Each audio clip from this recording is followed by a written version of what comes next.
Hello, Bread here. So today I'm going to be showing you food and cooking, what foods you should use and where you can get them, and also how you can make better foods and potions using the cauldrons. So, let's go. So first I'm going to show you some of the best foods to use and what you're most likely going to encounter on your adventures. Just note some of these foods are exclusive to the forest, so you might not be able to get them on the quest. Anyway, first is pumpkin. Pumpkin's found in the plains and is great for getting a lot of it very quickly. Just note, on its own, it's not great for hunger, but it's brilliant for using it in soups that you use in cauldrons. I'll show you that in a sec. So anyway, this is what it looks like on the plains, and this is it raw. You can cook it to look like this, and cut it up into wedges, and then you can cut these up into smaller chunks, and that's what you use for the cauldron. Next are drumsticks. Drumsticks are a brilliant food for starting out, and if you're watching this video, you've most likely already encountered this food. You can get them from the dodos, which spawn in town. See, there's already 2 right there, and also in the mountain pass next to the town hall. These are brilliant because you don't need to cook them in a cauldron to get a good amount of hunger out of them. All you need to do is cook them over a flame, and I would recommend cutting them up into chunks like this. And they're brilliant just like that. That's all you need to do for them.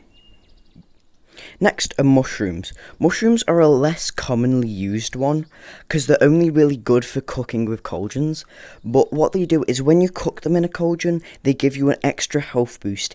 It's not that useful, but it's just a good thing to know, and you can find them just in the caves and in the plains and just areas like that. Next is babu meat. You can only get these in the forest from the giant babu boars, so I don't think you can get them on quest yet. Anyway, this is what they look like raw, and you get 4 from each babu, and this is what they look like cooked. Be wary though, as babus are extremely strong and will ram you and one-tap you if you don't have heart flowers. Anyway, these in a cauldron, or just on their own, give you a damage boost. And if you're cooking them in a cauldron, you just want to cook them up into 4 chunks like this.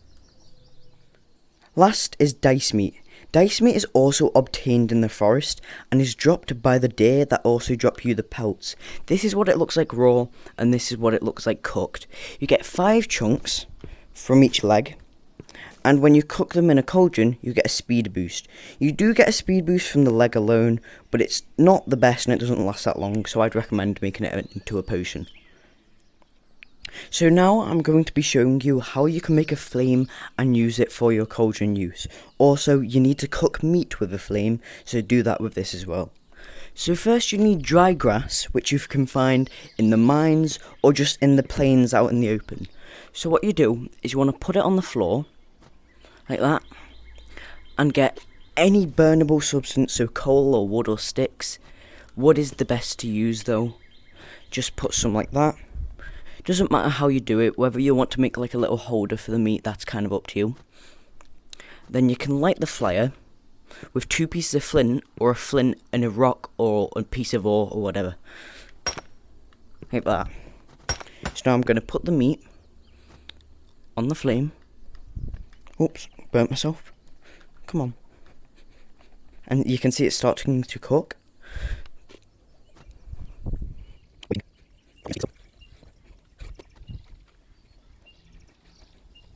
Come on. And there you go. The meat's cooked. Also, flames are used for cauldrons, so you can cook soups and potions.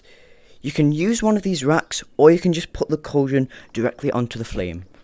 As you can see, you just lower the cauldron onto the flame and it starts to boil. A much easier way you can boil the water in your cauldron, if you're using one of these stands, is with a flashlight lantern. These can be made with 4 plates and 6 buckles and 1 leather strip. So I've put some fuel in here, and now I'm going to stand it up. Oh, I'm going to stand it up underneath where the cauldron will be, and light it with flint. Like that.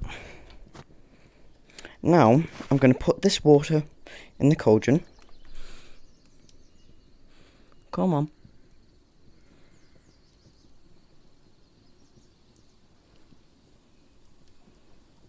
Don't break.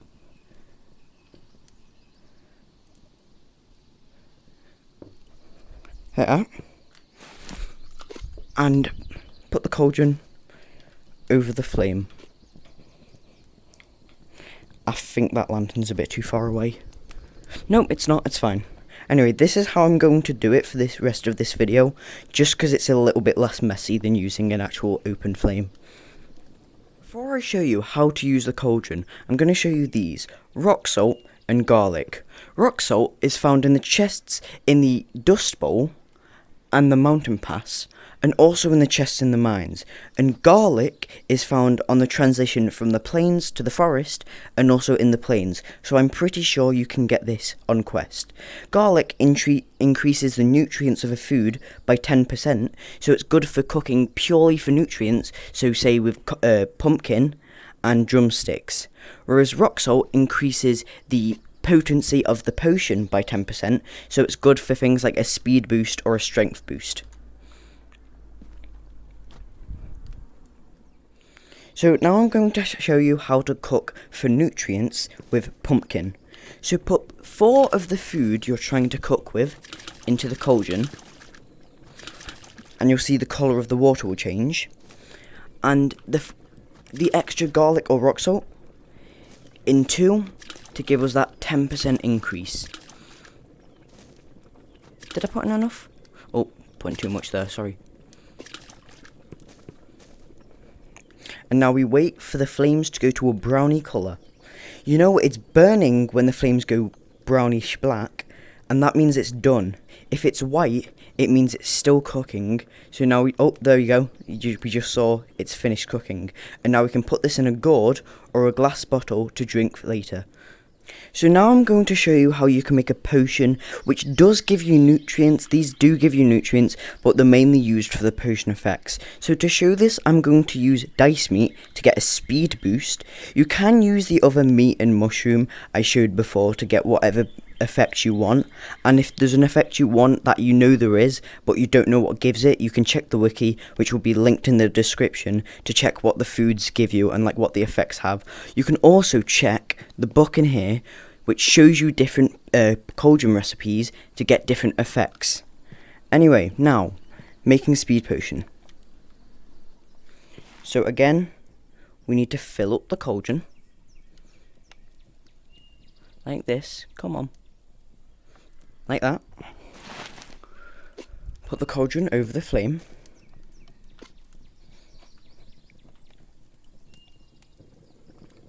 And put our 4 chunks of meat in, or whatever you're using to make your potion, and the water will change. And this time we're using rock salt because it's a potion.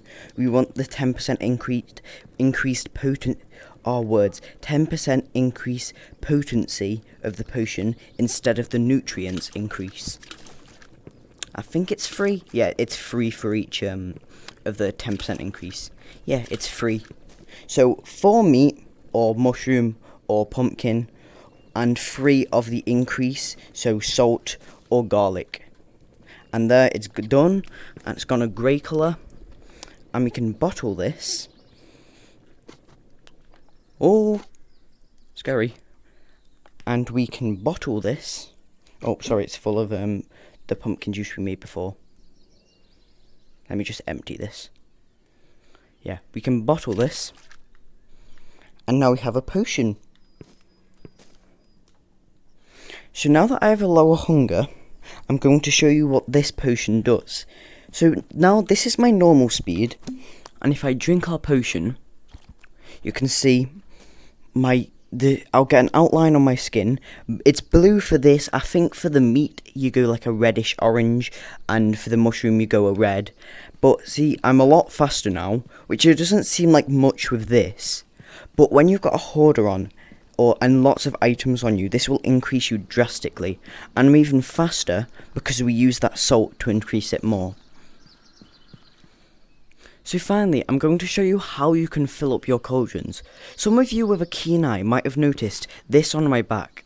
This is a barrel bag and you can store liquids, soup or potions in it. I was using it to carry water for our cauldrons, but the places you can get water are at the blacksmith with the hubs behind, to the leftish behind the blacksmith. You can get them at the wells in the forest or the one to the right of the town hall.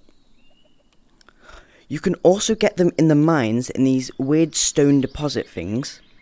And finally you can get them in the camps, in the ponds in the middle of the camps. With the wells and the camps, I'm not 100% sure whether they show up on Quest, so I can't guarantee that they're there. But the well in town, the things in the caves, and the one next to the blacksmith, which is the most useful, definitely will be there. Hello, I'd just like to say thank you for watching. If you have any things that you don't know from the video about foods, maybe what other foods there are, what abilities they give you for potions and that, just check the wiki that I've linked in the description. Also, if you have any comments on the video, so feedback, whether it was good, bad, anything you wanted there that I didn't add, anything really, just leave it in the comments. Just give me information so I can improve the videos for you. Anyway, please like if you do like it. I know I'm small, I'm trying to get bigger. I've only got 2 videos, so I can't promise much. But anyway, yeah, hope you enjoyed it, hope you found it useful. See you, goodbye.